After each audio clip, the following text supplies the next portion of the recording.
બહુ મોટી વાત છે. દેવું એ તો બહુ મોટી વાત છે સાહેબ. હા, પૈસા કમાવા એક વાત છે, પણ સારી રીતે વાપરવા એક પરમાત્માની અસીમ કૃપા જોઈ. કેટલાય પૈસા જોઈએ. હું તમને એક શરૂઆતમાં દાખલો દઉં, હું પછી તમને વાતો તો કરવાનો જ છું. પણ જો દાતારી કરોડો રૂપિયા હોય મારી ને તમારી પાસે, સાંભળી લેજો, કરોડો રૂપિયા હોય મારી પાસે તમારી પાસે, પણ દાતારી તત્વ ન હોય તો શું કરોડ રૂપિયાનું કરો તમે કયો જી? સાણાના મોઢવામાંની રૂપિયાના ઢગલામાં કાંઈ ફેર હોય તો કયો મને લ્યો. છાણા તો બાળવાના કામમાં તો આવે, આ તો એ કામમાં ન આવે. પણ મારી વાત સાંભળો, એક પણ રૂપિયો નથી, પણ દાતારી તત્વ છે. તો મારો બાપલીઓ આવ્યો, મારો વિહામો આવ્યો, મારો ભાઈ આવ્યો, મારો પ્રાણ આવ્યો, ત્યાં ક્યાંય રૂપિયાની જરૂર નથી સાહેબ. હે, તમે એક ટાટો રોટલો ને છાશ ખવડાવો તો એની અમૃતનો ઓટકાર આવશે. મોટી વાત તો દાતારી તત્વની છે. રૂપિયા તો કેટલાય પાસે છે, પણ દાતારી તત્વનો શું કરે? કૃષ્ણ જન્મ થાય એટલે શું? મારા ને તમારા હૃદય કમળમાં કૃષ્ણ જન્મે એટલે બસ તમને બધામાં ઈશ્વર દેખાય, કણે કણમાં ઈશ્વર દેખાય, રજે રજમાં ઈશ્વર દેખાય, માણે માણસમાં દેખાય, પ્રકૃતિમાં તમને ઈશ્વર દેખાય. તમને વેરભાવ ન જાગે, તમને ક્રોધ ના આવે, કામ લોભ શત્રુ કોઈ સતાવે નહીં, તે સમજી લેવું કે મારા હૃદયમાં મારો નાથ દ્વારકાધીશ આવી ગયો છે.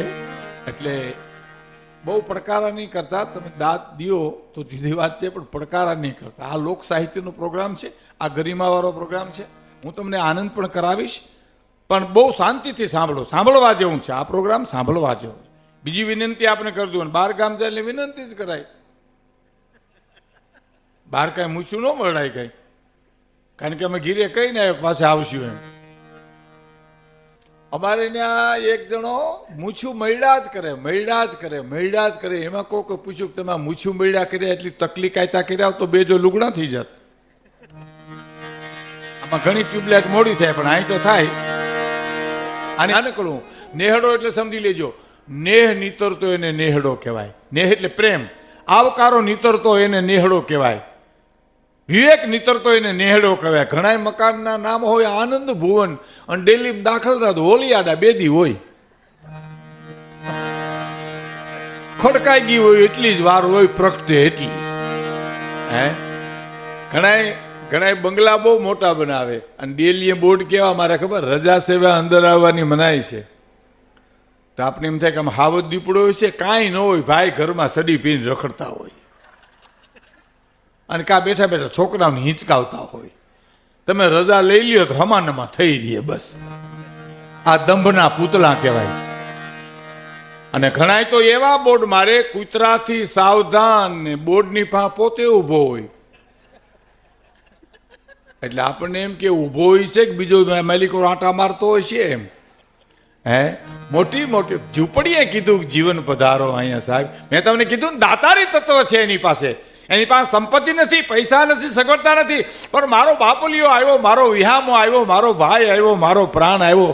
કાઠિયાવાડમાંથી એક બાપા મુંબઈ ગયા ને, તો છોકરાએ કીધું લુગડા બદલાવી નાખો, ટ્રેનમાં મેલા થઈ ગયા. તો બાપાએ શું કીધું, આ મને કોણ ઓળખે? જો બોલો એ ક્યાંય કે કોણ મને ઓળખે? છોકરા માની ગયા વાત સાચી છે. પછી જેને ત્યાં જમવા ગયા ને મુંબઈમાં, એ ચીપી ચીપીને બોલે. સુધરેલા માણા, રૂપિયો બહુ હોય ને પછી ચીપી ચીપીને બોલે, રોટલી મૂકું બાપા, પાપડ મૂકું, સંભારો મૂકું બાપા, દાળ મૂકું, કઢી મૂકું બાપા, બાપા કે હું થાળીને ખાવાનું પાણી મૂકું. આ ભેંસના ડોળા જેવી વાટક્યું તું મૂકું મૂકું હું સોટી પીડ્યો. આને પેલા ભરી દે અને પછી આગે આગે ગોરખ જાગે. હે, દિલ નો ત્યાં શું કરો તમે? ત્યાં રૂપિયો છે પણ દાતારી તત્વ નથી. અને પછી ગામડે આવી ગયા પછી છોકરા બાપાને કીધું લુગડા અહીં તો બદલાવી નાખો, તો કાંઈ તો બધા ઓળખે. બોલો આ ક્યાંય ભણવામાં ન આવે. હે, આ ભણવામાં ન આવે. કોઠાહૂસ છે આ ગામડાની. હા, હમણાં એક ગામડાના બાપાને મેં પૂછ્યું, મેં કીધું બાપા મજામાં? મને કે હું મજામાં, પણ આ ઘરનાની કાંઈ ખબર નથી આપણને. કેવડી મોટી વાત કરી સાહેબ, એ ભણમાન છે. હું મજામાં છું. મને કે ભીખુદાનભાઈ, પણ આ કુટુંબની કાંઈ ખબર નથી, આમાં કોઈની કેવી મજા હોય આપણે શું ખબર પડે. પછી મને એક બહુ સરસ વાત કરી. મને કે આજે મારા મોટા દીકરાને મેં બોલાવીને કીધું કે હવે હું મરવા પડ્યો છું, એટલે હું વૃદ્ધ થયો છું, એટલે હું મરવા પડું ને તારે મને નિરાંતે મરવા દેજો કે પાણીની ચમચીયું ખોહીને મને ગોટે નો ચડાવતા. અને એમ તો કહેતા નહીં, બાપા ઓળખો, તમને બહુ ઓળખ્યા, આખી જિંદગી ઓળખ્યા, હવે જેને ઓળખવાનો છે એને ઓળખવા દો. હે, આ નો ભણવામાં આવે, ક્યાંય ભણવામાં ન આવે. માંગરોળ પાસે મારો પ્રોગ્રામ હતો, વિઠ્ઠલભાઈ ક્યાં બેઠા છે? હા, માંગરોળ પાસે વાવાઝોડું ઉપડેલું સૌરાષ્ટ્રમાં આપણે, અને માંગરોળ પાસે પ્રોગ્રામ હતો ને અમે સ્ટેજ બંધાતો હતો, વાર લાગતી હતી. એક ભાઈ મને કે હાલો મારે ઘરે ચા પીએ, ભીખુદાનભાઈ બાજુમાં. અમે નહીં ઘરે બેહવા ગયા. વૃદ્ધ બાપા બેઠા હતા. બાપાને મેં કીધું બાપા વાવાઝોડાએ કેવી નુકસાની કરી? દાંત મીના કાઢવા લ્યું. એટલે મેં કીધું બાપા વાવાઝોડાનું પૂછ્યું, નુકસાની કેવી? કે ત્યાં તો ઘૂર લઈ ગયા, આવો ગરિયો ટક્કર લઈ જાય એમ. ઘણા ગામડામાં બીડીયું પીએ ને પછી એને ઉધરહ કેવી થાય તમને ખબર છે? આપણે એમ થાય બંધ થઈ ગઈ પણ ઊંચી સડી ગઈ હોય. છોકરું હા લે એમ હા લઈ જાય એમ. બાપા એવા ટક્કર લઈ ગયા, હા લઈ ગયા, અધર ચડી ગયું ઉધરહ. મેં કીધું આ તો મેં તો ગજબ કરી, મેં આને પૂછ્યું નહોતું સારું હતું, પણ દાંત કાઢીને ગોટો વળી ગયા ને પછી મેં કીધું બાપા વાવાઝોડાનું પૂછ્યું શું? એ હું કામ દાંત કાઢતા હતી એ કહેજો, હું તમને કહું. મેં કીધું તમને વાવાઝોડાનું પૂછ્યું, તમે કેમ દાંત મીંડા કાઢવા? અરે મને કે ભીખુદાનભાઈ આ દરિયાના વાવાઝોડા હું નડતા હતા, આ ઘરના બંધ થઈ જાય તો.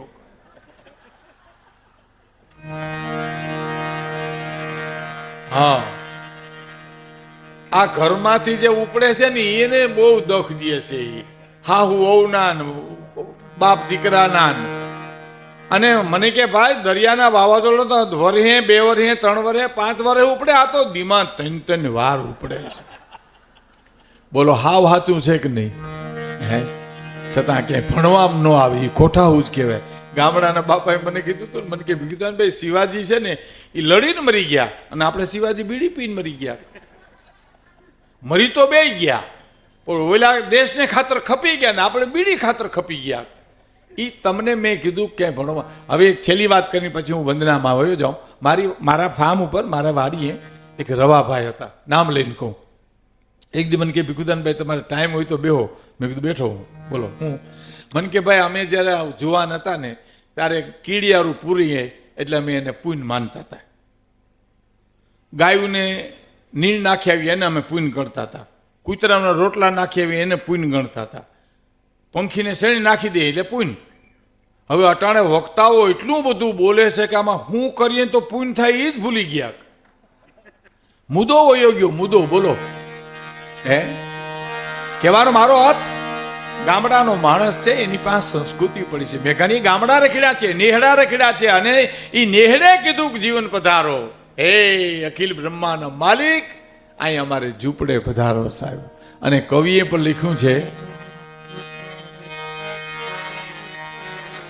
કે ઝૂંપડીએ કોક દી જાજો, એના મહેમાન તો થાજો. ઝૂંપડીએ કોક તો જાજો, એના મહેમાન તો થાજો. હે, આશરો એનો હાવ છે નાનો ને આવ જેવડો આવકાર. એનો આશરો હાવ નાનો હોય પણ આવકારો આપ જેવડો હોય. મારો બાપ આવ્યો, મારો વિહામો આવ્યો, મારો ભાઈ આવ્યો, એ બથમાં લઈને મળે. ત્યાં ક્યાંય સંપત્તિની જરૂર નથી મિત્રો, માત્ર ને માત્ર પ્રેમ અને લાગણીની જરૂર છે. આશરો એનો હાવ છે નાનો અને આભ જેવડો આવકાર. એ અંગ ભલે નહીં ઉજળા એના, ભલે નાયો નહીં હોય એના રૂગડા મેલાય છે. અંગ ભલે નહીં ઉજળા એના, દિલ જોજો દરિયાવ ઝૂંપડીએ કોક તો જાજો, એના મહેમાન તો થાજો. અને આજ મળ્યા પછી આવતા દીની રેડશે નહીં ક્યારે. એ જી આજ મળ્યા પછી આવતા દીની ઈ રેડશે નહીં ક્યાંય. આજ મળી ગયું ગામડાનો માણસ કે તો કાલ તો ભગવાન જેવડો ધણી. આજ મળ્યા પછી આવતા દીની રેડશે નહીં ક્યાંય. એ ટંક ચૂકાનો મોઢડા માથે તમે ભાળશો નહીં બીજો ભાવ ઝૂંપડીએ કોક તો જાજો એ નામે માનતો થાજો. કદાચ તાણું ચૂકી ગયા હોય, એક તાણું અનાજ ન મળ્યું, રોટલો ન મળ્યો હોય તો એના મોઢાનો રેખા ન બદલે એ ઝૂંપડીએ કોક તો મેઘાણી કે જાજો. આપાભાઈ ગઢવીની આ રચના છે, પણ ઝવેરચંદ મેઘાણીએ ઝૂંપડા ખૂન્યા છે, ભ્રમણ કર્યું છે, નેહડે નેહડે ગામડે ગામડે રખડીને એને સાહિત્ય એકઠું કર્યું છે. પણ એક કડી મને બહુ ગમે છે. પૈંડું ભૂખ્યા રહી પીરહી દે પ્રેમ ભી ના પકવાન. પકવાન એટલે પકવાન ન હોય ન્યા, પણ હારું શાક વઘારે ને એ એમ કહેવાય છે કે પકવાન કહેવાય એને. હે પૈંડું ભૂખ્યા રહી પીરહી દે પ્રેમ ભી ના પકવાન. એમાં દુઃખ સુણે ત્યાં, દુઃખ સુણે ત્યાં તો માથડા દેવા એનું કુળ થાશે કુરબાન ઝૂંપડીએ કોક તો જાજો અરે રે એ નામે માનતો થાજો. એવી ઝૂંપડી, એવો નંદબાવાનો નેહડો. અને ભગવાન કૃષ્ણ આવ્યા ને વાતાવરણ કેવું થઈ ગયું? હે ભૂમિનો જાકારો એને પાણીનો માકારો,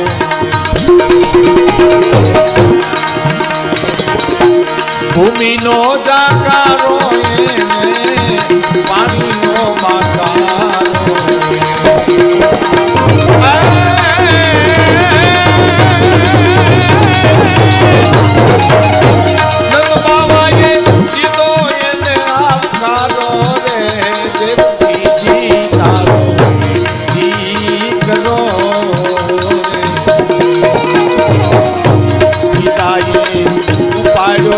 પરવારો રે